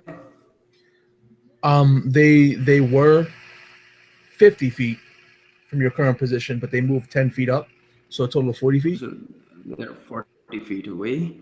And let us see what we can do. Also, is there any shadow around me so I can just jump into shadow and Everywhere is dim. Right now, everywhere is dim because remember, it's storming above. There's the thick storm clouds. There is the faint shadows being cast by these large birds, but the entire area is dim because there's a heavy rainstorm above head.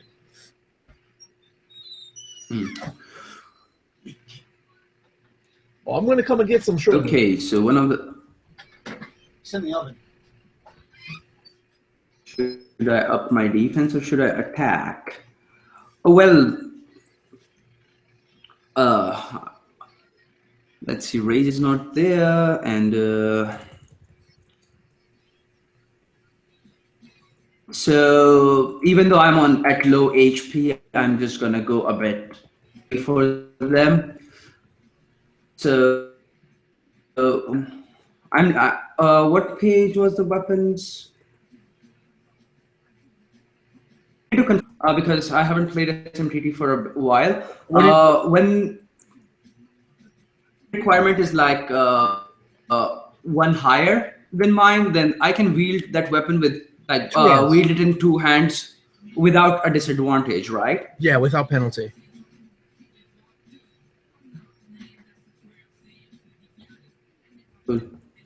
If you're wondering what he's asking, Dennis, when wielding weapons, they have an awesome power requirement. So if the requirement is 1 higher than yours, you have to wield it in 2 hands, but you can wield it normally. If it's 2 points higher than yours, you can wield it in 2 hands, but you attack at disadvantage. Okay. Well, what Elvin is gonna do after taking all of these toothpicks, he feel like these guys need a bit of scaring. So he just kind of like vanishes into shadow, and 30 feet goes 30 feet closer, which is the max movement. Okay.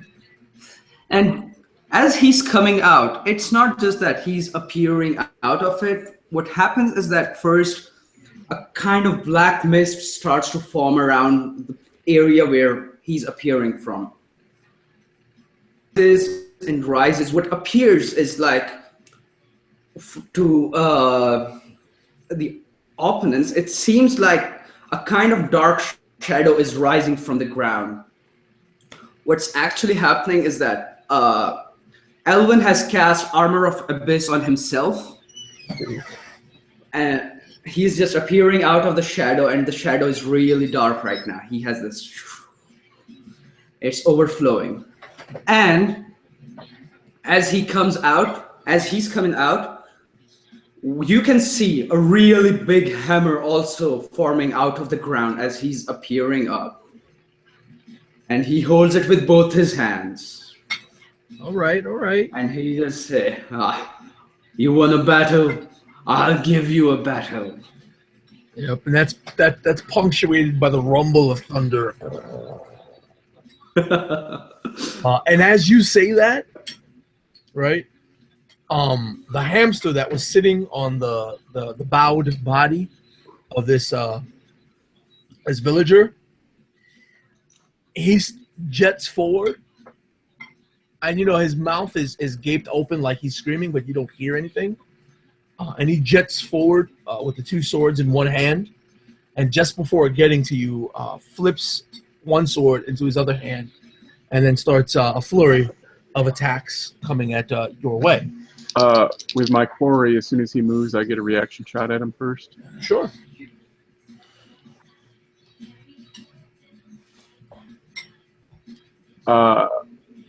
As it's a reaction, can I still use my maneuvers and stuff? Or I can only do that on my turn? It's reaction. Whatever you have points to use. Okay. You can use.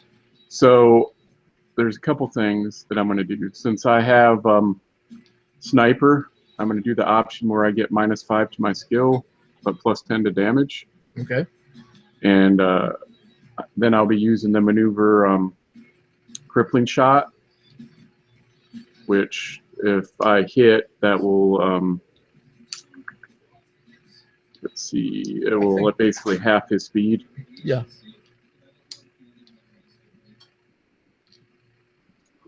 So Your boy appeared 10 feet in front of him, though. right. It's well, then maybe No, well 20 feet in front of him, actually. Okay, yeah. then maybe I shouldn't waste those points yet. I'll save those. So yeah, I'll just take this. Basically, as I've ran and hid and take this position behind the building, I bring my pistol up, sighting in on the large hamster, and as soon as he moves, I've been aiming and I take my shot. So that would be 18. That's a hit. Excellent. And that would be, it's 1d8 pistol. That's 18 points of damage. Yeah, that doesn't hurt at all. So again, you It's at that point, if it doesn't hurt him, that I run away. No, I mean I was being sarcastic. Yeah, I know. But yeah, this hamster is charging forward, and he spins out the gun, and it almost sounds like another crack of thunder, but coming from ground level, and it's behind you, Alwyn. And again, striking right into the side, the fleshy side. You see burst out a bit of the hamster's blood as he spins, and yet still no cries or sound come from the hamster's mouth. But he does manage to engage with you and bring his swords down to bear. Ah, crap. All right, that one is good. Ooh, let me move that dice. That's my critical hit dice. You don't want me to roll that one right now. And that one is only a 9, but you only have an 11 AC. So he hits you twice. 14 AC now, Armor of Abyss. Oh, 14. Okay, hold on. Yeah. Yeah, he hits a 15 with that roll.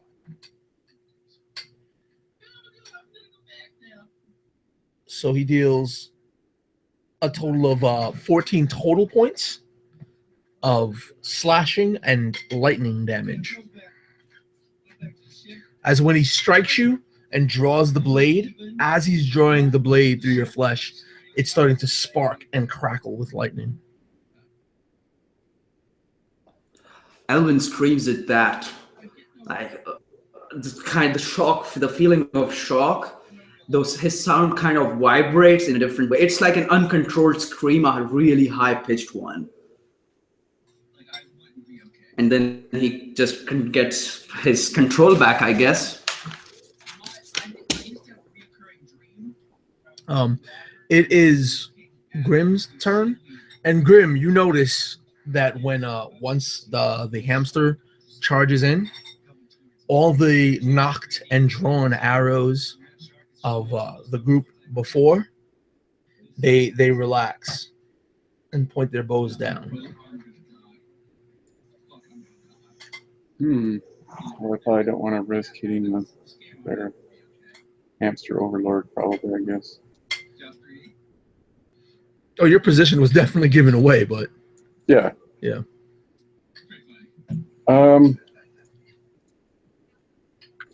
So let's see here.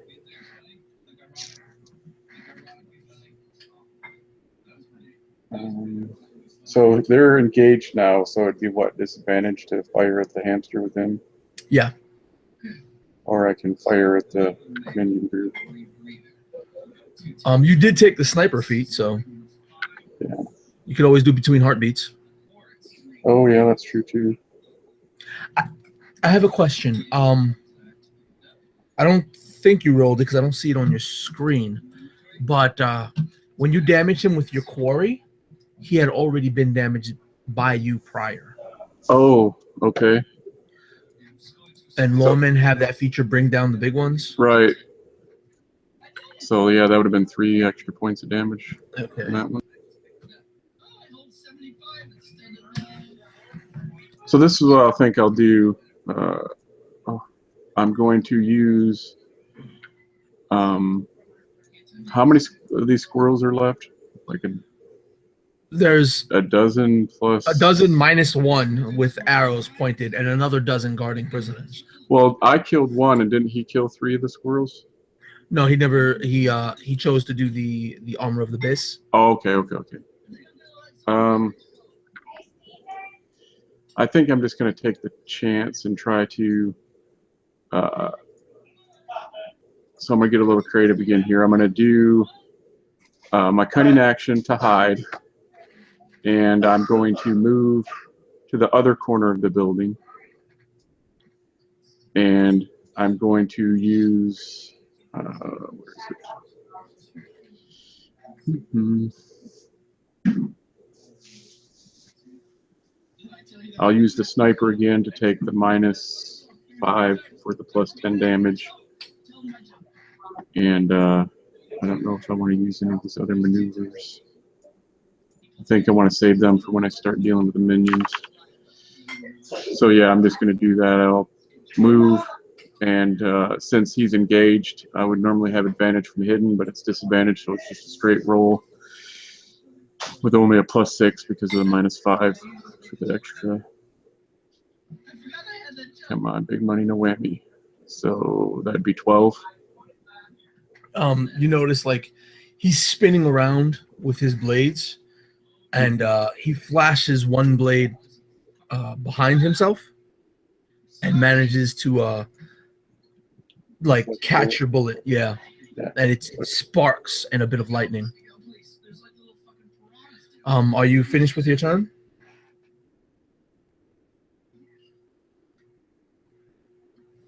Is Grim done? Let me just check what the cost of this one is. On there.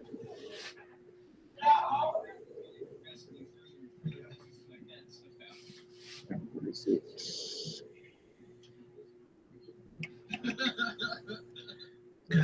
I'm sorry, where is it? Thought I had one. Oh, here we go. Oh, that's 4. No, I think I'll end it here. All right. So again, like he's spinning around, flourishing his blades.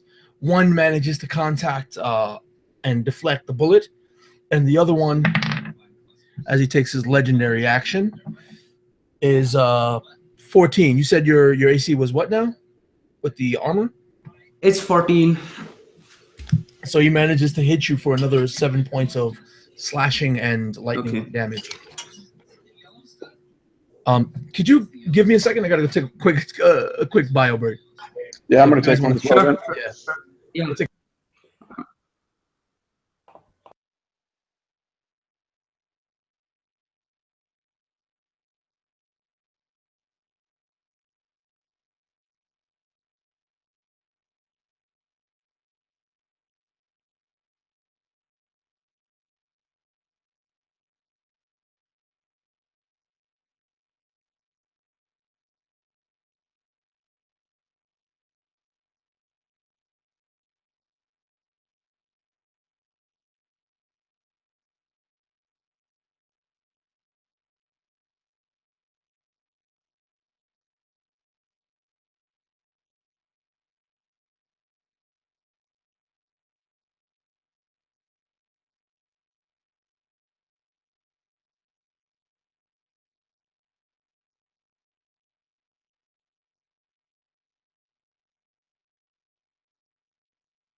Got to get by, got to get by, got to get.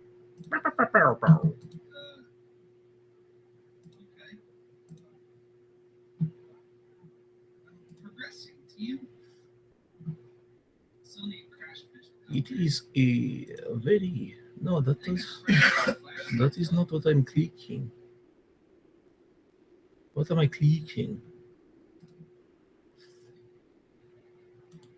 Chemical reaction produces lighter than air gas for personal points. Is that for like flying up to the surface real quick?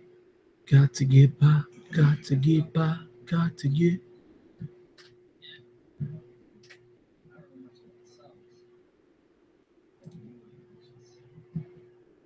Appear so that the gentleman will know that I have returned.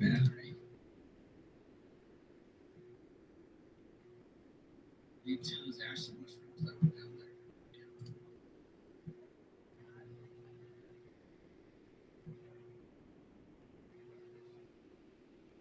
I don't like all this shit burping at me. I really don't.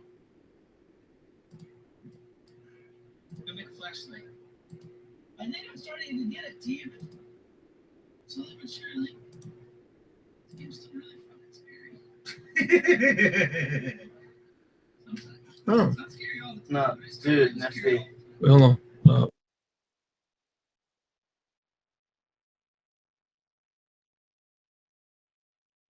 Hello, I'm back.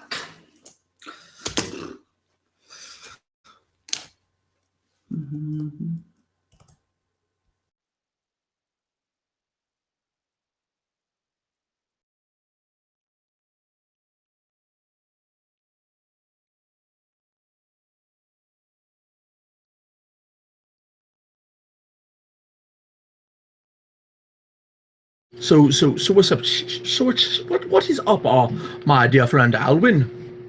Yeah, that flashlight. I just looked into it. Elvin kind of goes into this bubble thought of two different things that he can do right now. You flashlight. Two. And he's also thinking that if the first one failed, which seems epic, it might be death of him. Well, And for the second one, well, it's gonna be fun, but it's still death for him. So basically, he's gonna go down. I see our friend Grim. Grim has returned. Yeah, I'm back. All right. So when Grim, rears his face on the other side of the building, that's when Grim sees again all the archers, the archer squirrels, kind of turn around, and they draw their bows again and just launch a volley Grim's way, which requires a dexterity save. Well, at least it's something I'm good at. Yeah, the DC of which is 18. So, yeah.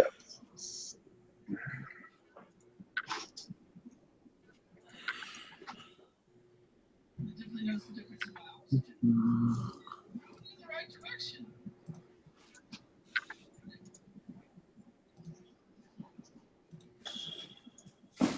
18.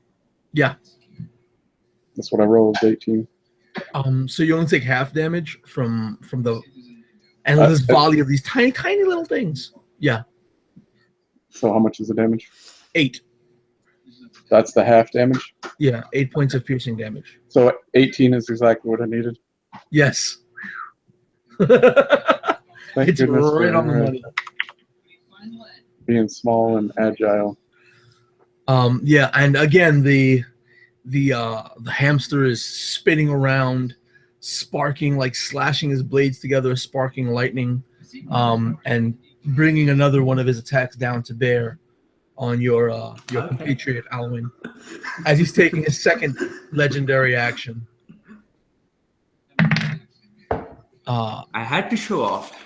17 total, so that's a hit on you, and he does another Yeah. 7 points of slashing and lightning damage. Well, I guess it's Elvin's turn. Yeah, yes, that it is. So I'll make this one attack roll. If it succeeds, I'll do something. If it doesn't, I'll just die. So here we go. Die of fate. It's a 19. If only it was one higher. But Definitely a hit. Okay. Wait, So the thing I have a question. Shouldn't you be raging already? No, I'm on 3 because I remember for the first attack, I had to ask you when it attacked me. Did it attack me twice or once? Like on his turn. On his turn, he attacked you twice. Yeah, then I'm raging. Then I'm raging. Yeah. I thought it attacked me once. So the hit actually hit me, and again it's I think a lightning damage too, right? Mm-hmm. And it shook me, and with that shake, with that shock, actually, it angered Elwin so much that he screams. He goes into rage. He holds his hammer with both of his hands, like versatile as usual, and he grips it as strongly as he can, kind of throwing this creature as far away as he can.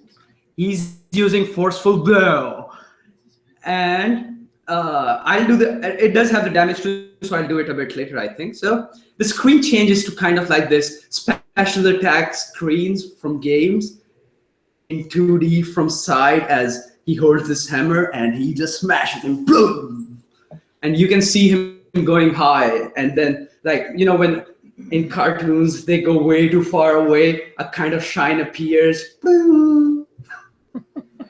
Okay. So yeah, he's gone 60 feet far away. 60 feet?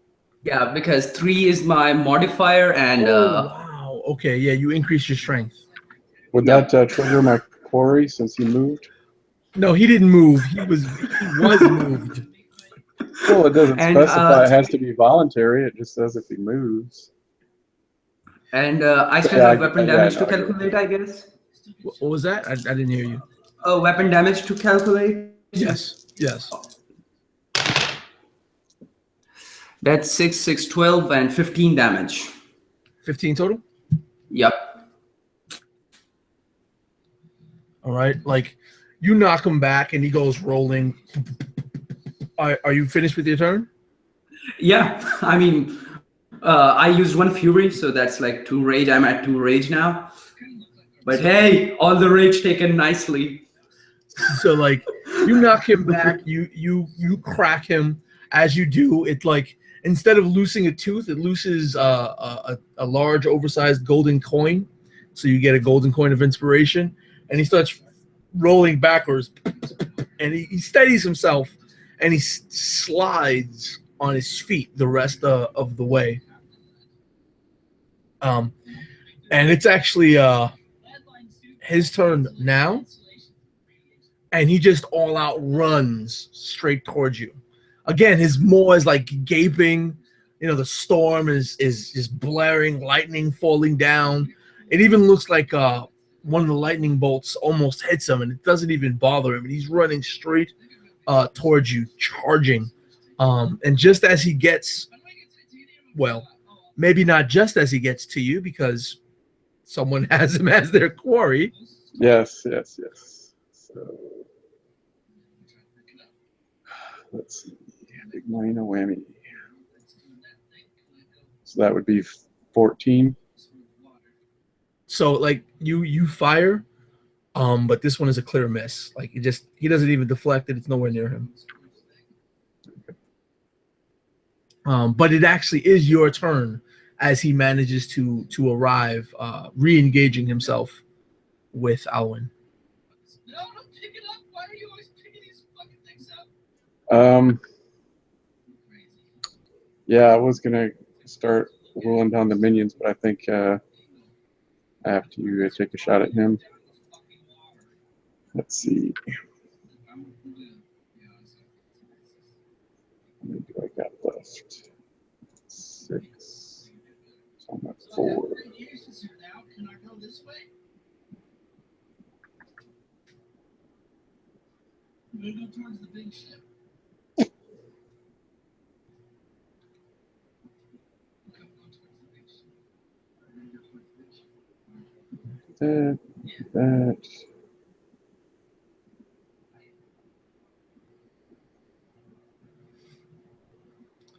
This is like, I'm just sensing like the high noon thing right now as you're going through your maneuvers and you're I'm wondering going what to do. Like the camera panning, like that long, overly stretched out letterbox pan just over Grimm's eyes, the brim of his hat sitting right on his brow. You can see, like, you hear this of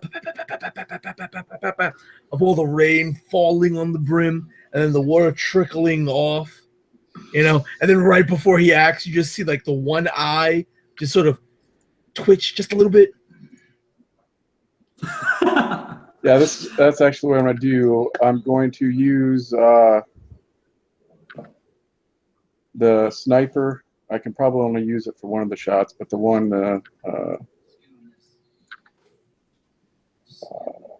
between breasts, I think it's called. Yeah. Where I automatically hit. So I'll do that. One attack and it's an automatic hit. Yep, so I'll do that for the first one. And you can only make one. Oh, I would only be able to make one if I use that, so then I don't want to use that. So for the first shot, let me see. Because what I'm going to do is I'm going to use, where is it? Rapid shot, which will give me 2 attacks. Okay. And so that'll take that down. So that's 3, right?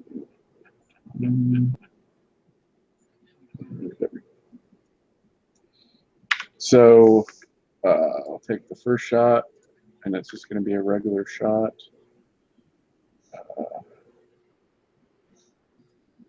He's already engaged, so it would be at a disadvantage. Advantage. Well, hopefully I don't go worse than 5. Yeah, so it'd be 16 total. That's a hit. Oh god, I looked at the horizon. It freaked me out again. Oh fuck.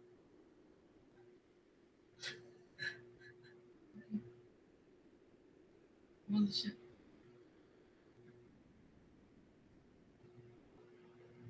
So that's 14 points of damage. Golly. All right. Okay. And then the second hit, he's engaged still. So that he is, he's obviously beat up. He's got the wounds at his side, the one in his chest. Alwyn, you can see that though he looks like he's roaring, there's almost like a bit of blood coming out of his mouth, the red staining his teeth. I don't think there's any. So yeah. So now I'll just take my second shot. So that would be 19 for the second one. That's also a hit. Ooh, nice. So 23 points of damage. 23. Yep. All right. Then, so yeah. I was going to say then for after I take those 2 shots, basically I come out from that corner and I'm just kind of walking to my left as I'm, doing the speed shot to fire at him. And then I will duck behind the opposite corner and do my cunning action for another hide. Okay. Because I'm figuring at some point these squirrels are going to be coming after us again. So like as you're attacking him, you're firing at him, the squirrel was running up. The first shot went wide. He draws closer. He's just about engaged with your friend Alwyn, raising up one of his swords just as he's bringing it down. Right before he strikes Alwyn, 2 more to the side, and the hamster. What is that? I don't know what the word to describe it for, but twisting as it's hitting him in the side again. while bringing down the blade. Alwyn, you take 7 more points of slashing and lightning damage as he uses a legendary action. The squirrels obviously don't know exactly where you are. Alwyn, you just see some of their arrows flying randomly and peppering the hut. But it is your turn now, Alwyn. And Elwin. So at the top right of the panel, you can see Elwin's voice of reason trying to knock him, like he's locked out for now. He can't listen to any reason, trying to tell him, maybe you're forgetting something. But of course, Elwin doesn't really listen to that. So Elwin is kind of raging right now. And the target that has damaged him so much, he attacked him once again. Elwin screams once more. And I'm gonna use Rend. So Okay. let's see if how many of the 4 attacks hit. Well, it's 2 attacks with advantage. Yeah, because extra attack. Yeah, it's 2 attacks with advantage. Okay. And damage is counted for 4, or no? Roll 1 attack with advantage. Okay. If the value is on both dice. Okay, if both dice manage to stay on the table first. Yeah. Let me. Yeah. 16. Okay. Okay. A 22, 18. So then you hit twice. That one attack. Yeah. Okay. And I also, for the extra attack, I roll once more. Yeah. You roll with advantage again. Okay. And 24 and 13. The 13 does not hit. Okay, so 3 hits. Elwin takes the hammer up and smacks it on that squirrel 3 times. Boom, boom, boom. And here comes the damage. Well, 11 for the first. Yeah, he actually you hammer him down towards the ground. All right. And he looks like he's about to fall. Right? And he takes that 3rd hit square on the back.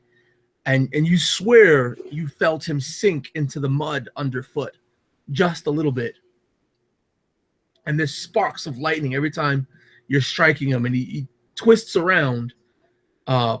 Again, mouth wide open, blood's splurting out of it, and he slashes at you once with his 2nd legendary action. And that's not a crit, but that's a hit. He does 7 more points of damage. I'm down. Yeah. That was like his last kind of strength that he had. He just hammered him, and the attack came in, hit him.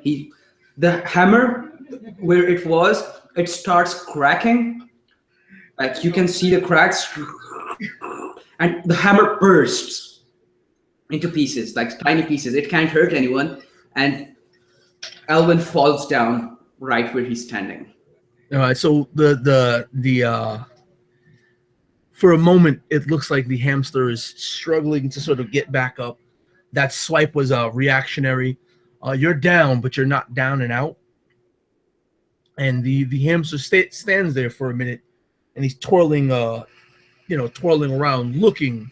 obviously looking for Grim. But with that, it's actually Grim's go. Okay, and with Elwin down, he was not counting as engaged, so it wouldn't be a disadvantage, right? No, it wouldn't be. So I'll have advantage, and man, I can't believe this guy's still up. This is not going well. There we go. So yeah, that would be 24. Yeah, that's a hit. Okay, so 15, 31 points of damage. All right, you strike him again. Another explosion of electricity. It almost looks like a stream of lightning hits him just after your bullet. And while it rocks him back, he falls down and takes a knee, coughing up. You can see, mixed with the falling of the rain, that there's droplets of blood, and he raises his gaze to look directly at you. So at that point, I will use my move to move 25 away from him. If there's another building, I'll duck behind that and hide. If not, I'll use my cunning action to move another 25 feet away. You can find another building. It's not okay, yeah. But basically, I'm moving away from him to hopefully draw him away from my fallen companion. Mm-hmm. And plus to try to get him to move so I could shoot his butt. So as you move and try to hide, you notice as you're moving that the hamster just starts making his way, running straight at you. Son of a bitch. Or he's starting to run straight at you. The squirrels that had all the bows drawn, they see where you're running and they're maneuvering around. And just as the hamster is starting to move towards you, Alwyn, can you roll me a get back in the fight save? You can do it.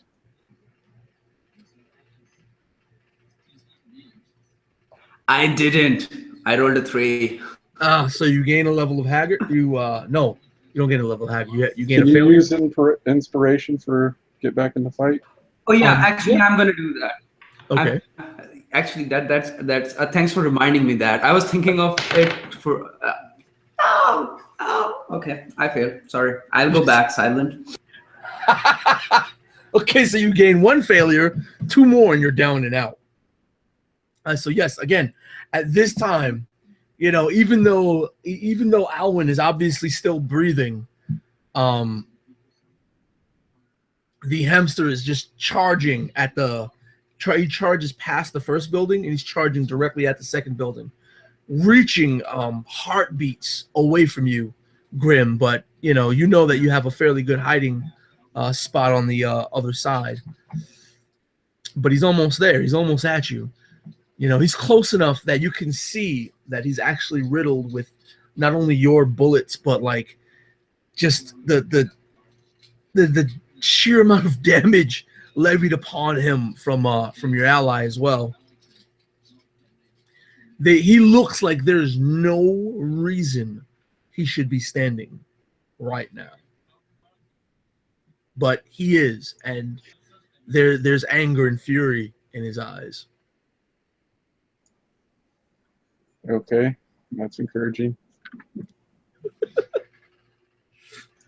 So, much like my name, I'll just grimly stand my ground. I guess I'll, since I'm technically hidden, I'll be able to attack with advantage, right? Yeah. Okay. And I still get that second attack from rapid shot. If I would have known, I would have used that earlier. And I would have done it twice, so I would have been getting these every time, but live and learn. I mean, this is the first time you ever played the system. And being 6th level, and I'm sure it's probably for all classes, like Lawman, it's got all these maneuvers. Lawman is actually one of the more advanced classes. Yeah, so it's hard to keep track of everything. It's a lot of fun, but it's hard to keep track of.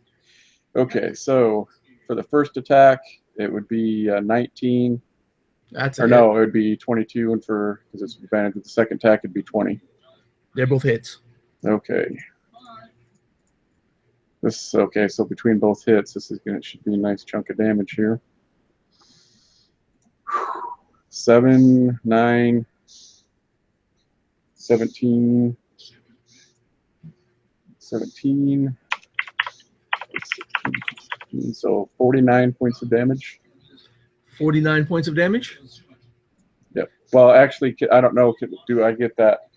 Can I do the -5 + 10 on both hits, or just the first one? I don't remember you stating that, but well, yeah, that's why I rolled. That's why I was only adding +6. That's why I got a 22 and a 20. Oh, okay. So yeah, It's what happens is that you pepper him with those last 2 shots, and just as he sees you, you can see lightning start to glare out in his eyes, lightning pour out of his mouth, and then his entire body is consumed with the lightning. And almost like a lightning bolt in reverse, he flies into the sky, and the storm begins to break. And as it begins to break, all the Thunderbirds fly away, all the squirrels run away.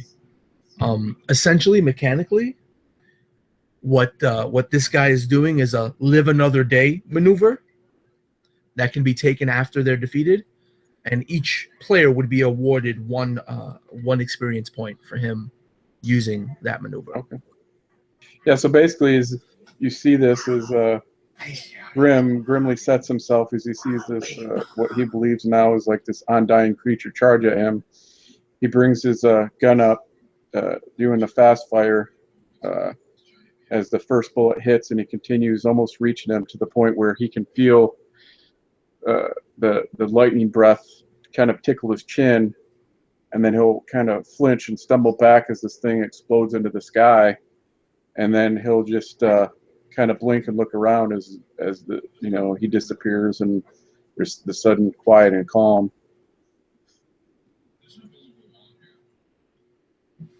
So that basically is Thunderbird.